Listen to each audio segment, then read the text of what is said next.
Hello you guys, it's Dani, and I actually like going to the dentist. If you don't understand the context of that statement, then you haven't watched my last video, and in which case, go watch it. Now. Bitch. So last week I decided I wanted to spice things up a little bit with starting my videos with 2 lies and a truth, but I think most people thought I was doing 2 truths and a lie, and I think the only person who got it right like 100% was one of the only people, if not the only person, who understood it was 2 lies and a truth, so shout out to this person. So from now on I'm actually going to do 2 truths and a lie because it's a little easier for people to understand. So let's get on with it. Number 1, before I had Shadow, my little kitten, I actually had a bunny named Shadow, and I completely forgot about its existence until a few months after I adopted Shadow. So apparently that rabbit left a very minimal impression on me. Number 2, I am actually 6 feet tall, so how's the weather down there, shorty? Whoa! And number 3, I have read 10 books so far this year.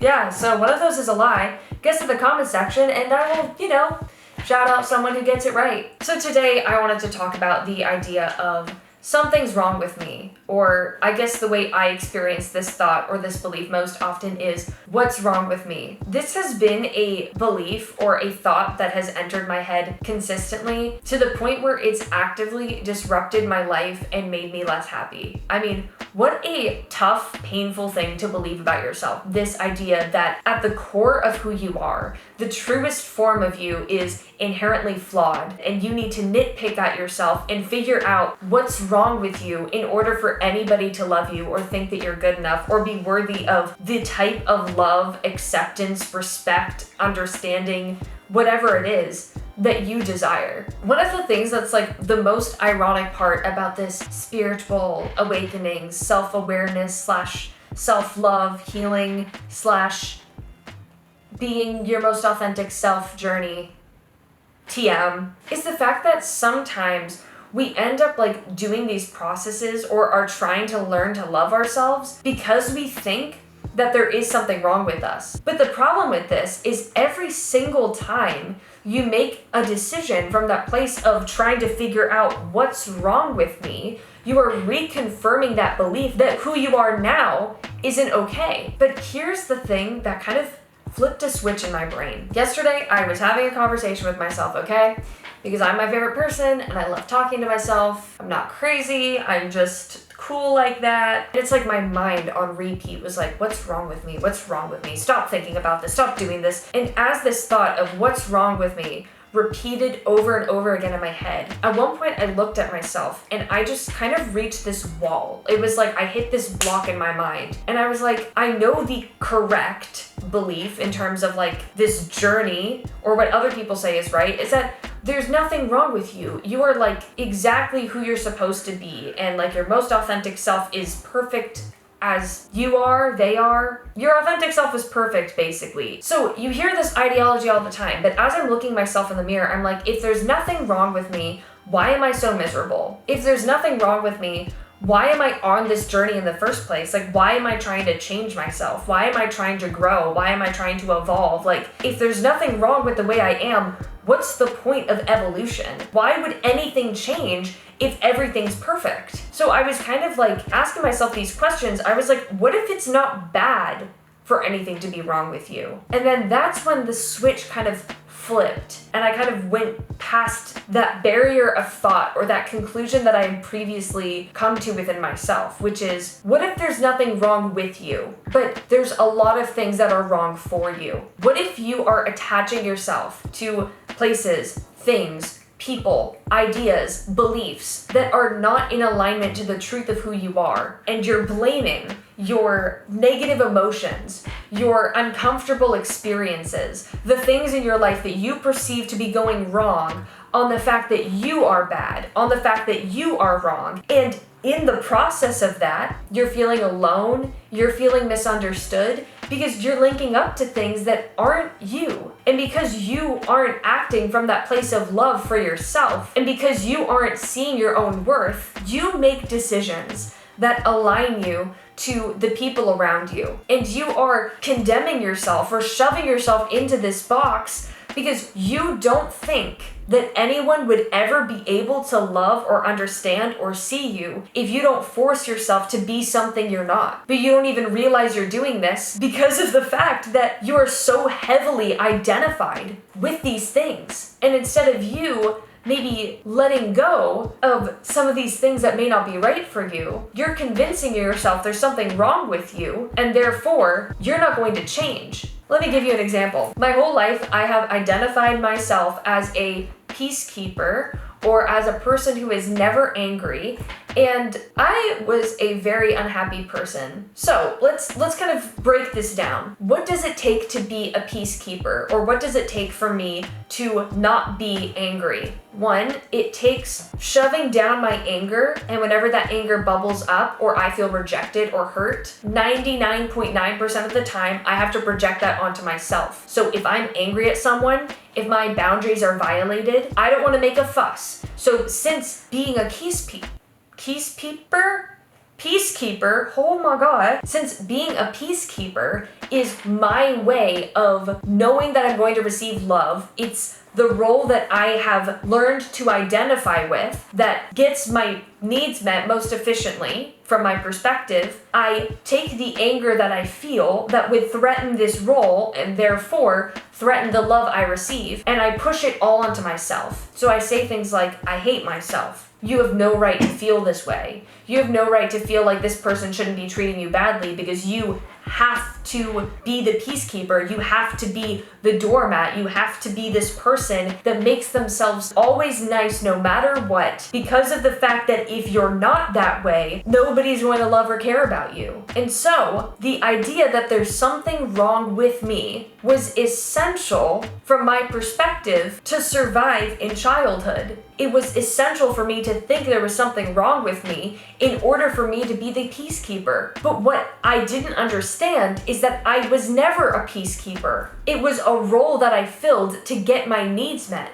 But if I identified with being a peacekeeper and thought being a peacekeeper is who I am, then if at any point something came up to threaten that, I would think there was something wrong with me because I think this role is good. Maybe this looks different for you because I guess in certain terms you could consider me more of like the golden child in my family. Other people who may fill the role of more of the scapegoat in the family may tend to experience this in a bit of an inverse way. Holy shit, there's a squirrel right outside the window. Oh, he's so cute. I love squirrels. They're the best. Anyways, I guess how a person in a different role may see this is think like, oh, my role is bad and therefore I'm bad and therefore something's wrong with me, as opposed to this role I'm in is good, but it feels like there are thoughts and emotions that come up that threaten this idea of what makes me good, and so I have to suppress that in order to maintain this idea or image of goodness,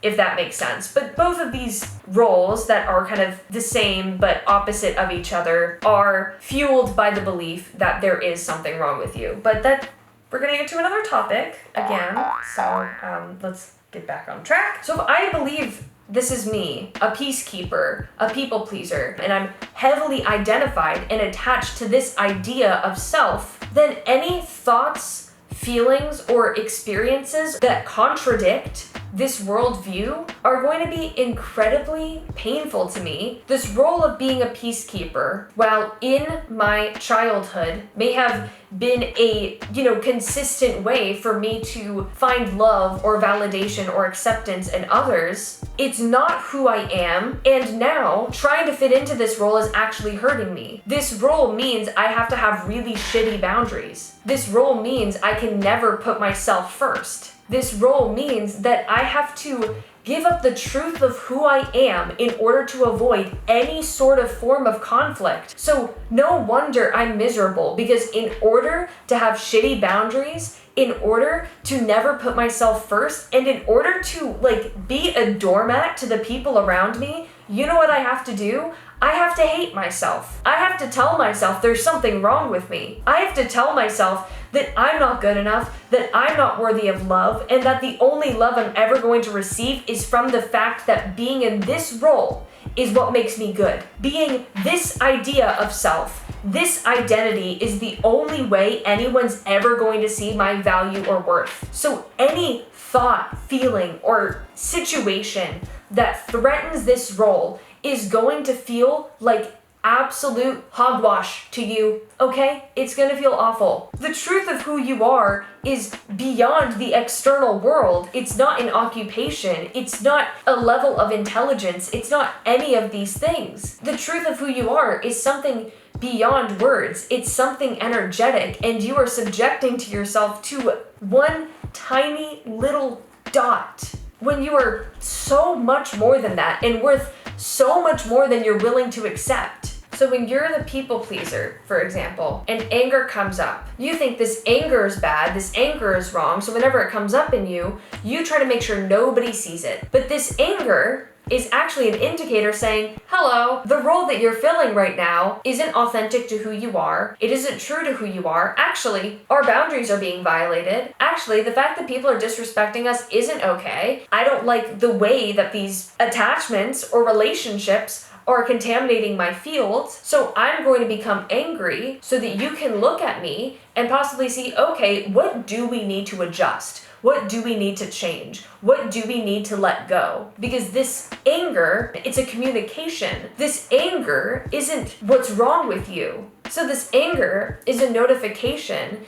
and an opportunity to come into alignment with yourself at an internal level. It's an opportunity for you to get in touch with your heart, open your heart, and create a life from that place of truth, of self-love, and creating a life that feels like that because you're creating from that place. But if you're creating your life from this place of fear, then what you're going to attract is mostly in alignment to that. And little breadcrumbs and drops of love and affection and validation are going to feel like heaven to you because you're starving. You're living at this state of existence that's so fearful that those little drops of love that seep in feel like everything, when if you were to act from this different place, you would realize how much more love is all about around you, and those little drops of love would be nothing in comparison. I'm gonna give a bit of a superficial example, but let's say I use this lotion every day, and let's say as a 22-year-old, this lotion makes my skin feel nice and smooth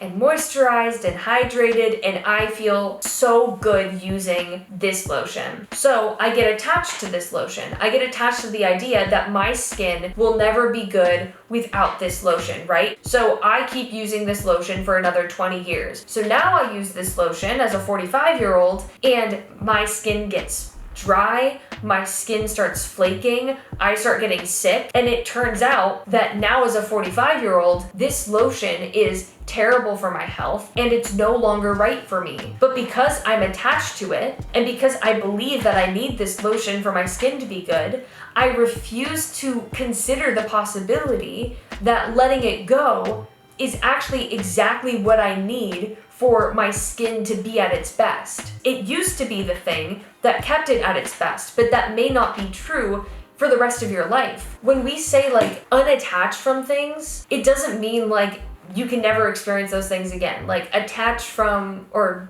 unattach, disattach, unattach?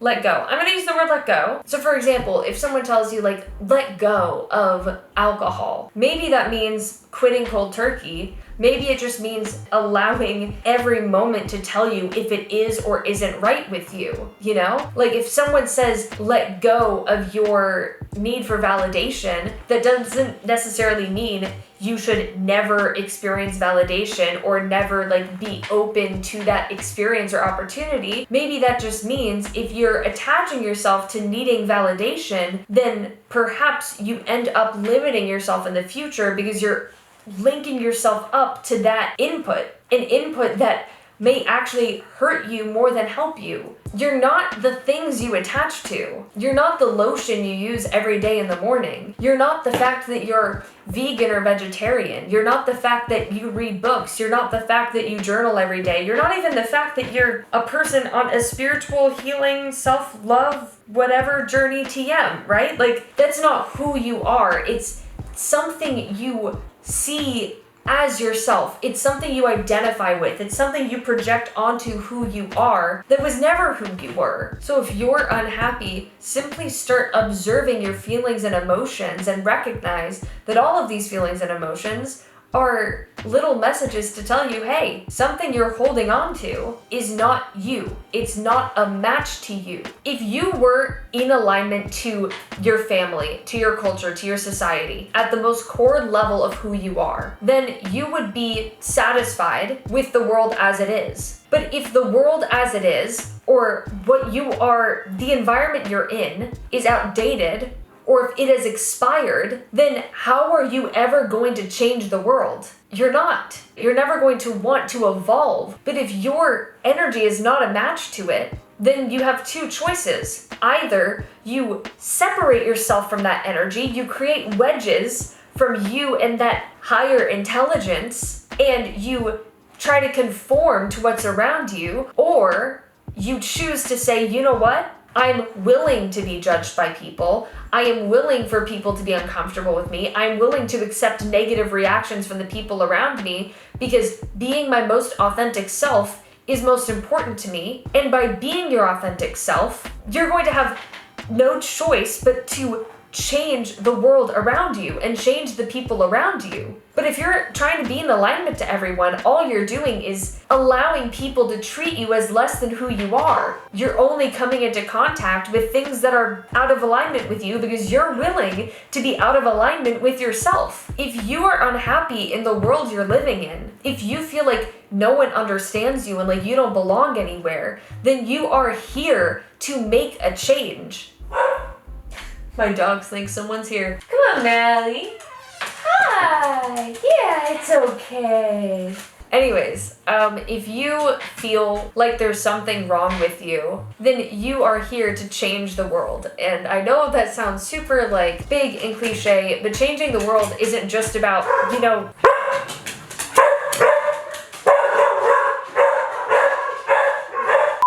So anyways, yeah, as big and grandiose as that may seem, it can honestly even boil down to little things, like the fact that you smile at every person you see, or the fact that you shift the way people think, or, maybe you say something that leads to another person to think something that changes someone else's life, and then that person ends up starting a revolution. You may have no idea the way that this looks, but at the end of the day, if you feel like you don't belong anywhere, and if you feel like there's something wrong with you, it's because you're not in a world that's in alignment to you, and that's exactly how it's supposed to be. You're not supposed to be in alignment to the world if the world needs a change. There has to be people who are out of alignment to the way that things are in order for the way things are to evolve into something new.